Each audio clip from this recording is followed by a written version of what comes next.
Assalomu alaykum qadrdonlar. Mana bugun 2026-yil 7-fevral haftaning shanba kunidagi g'ishtlarimizni urilgandagi holatlari ko'pchilik shu sho'rdan ko'p cho'chishadi. Qishda qurilish qilmaylikmi, sovuq tushganda deb. Bu g'ishtlarga xudo xolasa qishdami, yozdami, xudo xolasa umuman sho'r kuzatilmayapti. Inshaalloh kuzatilmasin. Bu o'zimizning uy, xudo xolasa anchadan beri qo'yganim yo'q edi. Mana holatlari. Xudo xolasa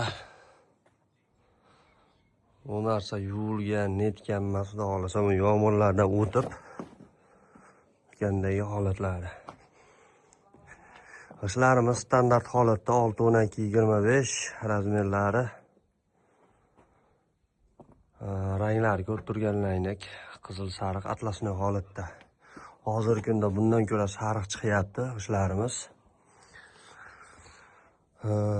Endi o'sha paytda xumdon remont bo'lmagan edi. Hozir xumdonlar remont bo'lib, sap-sariq holatda chiqyapti.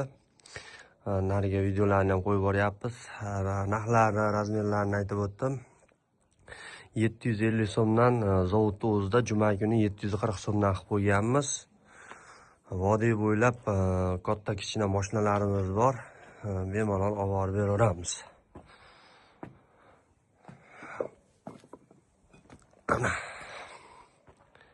Hamma yoqdagi holati. Batafsil ma'lumot olish uchun pastdagi raqamlarga bemalol aloqaga chiqaverasizlar. Vodiy bo'ylab eng arzon narxlarda yetkazib beramiz. Ko'rib turganlaringdek sizlarga yaqindan ko'rsataman. Turpoqda sho'r bor. Lekin xudo xolasa g'ishtga o'tgani yo'q.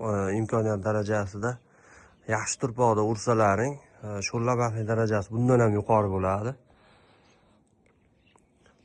Ba'zi bir turpoqlar mana sho'r bo'ladi. Buni sho'ri ham g'ishtga urishi mumkin. Hozirgi holatda umuman urgani yo'q.